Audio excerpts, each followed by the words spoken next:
Informasi ini dikutip dari Dr. Reisa Broto Asmoro. Bagaimana 14 hari mampu menghentikan laju penularan COVID-19? Yang perlu kita ketahui, anak-anak memang senang libur sekolah 14 hari. Namun sayangnya, banyak orang yang belum memahami. Mengapa 14 hari dan untuk apa? Maklum, himbauan itu tanpa disertai penjelasan yang memadai.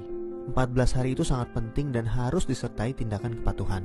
14 hari itu mampu menghentikan laju penularan COVID-19 dan mampu menyelamatkan ribuan orang. Bagaimana bisa?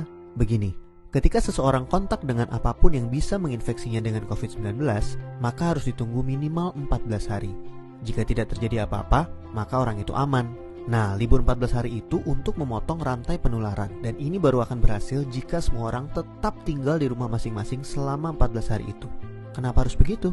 Contoh, seorang anak mulai libur tanggal 16 Maret selama 14 hari. Dia akan masuk sekolah lagi pada hari ke-15. Ternyata anak ini dan keluarganya menggunakan waktu libur itu untuk jalan-jalan, mengunjungi kumpulan orang, ke tempat saudara, ke mall, dan lain-lain.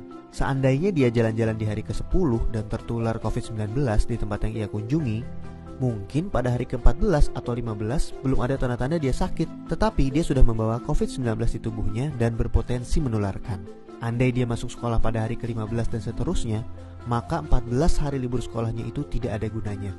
Penularan terjadi juga di sekolah, efek domino akan berlangsung dan rantai penularan tidak terputus. Untuk itu semua orang harus bekerja sama.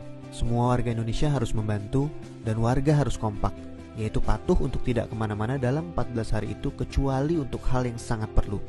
Waktu 14 hari itu berguna untuk saling pantau. Jika ada orang yang menunjukkan gejala-gejala menderita serangan COVID-19, bisa segera ditangani dan hopefully penularannya hanya stop di dia, karena dia tidak kontak dengan orang lain dalam 14 hari itu. Jadi, mari kita mengisolasi diri untuk diri sendiri dan orang lain. Mungkin pula dalam skala besar untuk umat manusia. Mohon bantuannya untuk share dan jelaskan hal ini kepada orang lain, supaya semua patuh dan pemerintah terbantu untuk stop penularan COVID-19. Jika tidak, maka 14 hari libur itu percuma. 14 tahun pun tak bisa stop penularan. Semoga kondisi dunia segera pulih. Dr. Reisa Broto Asmoro.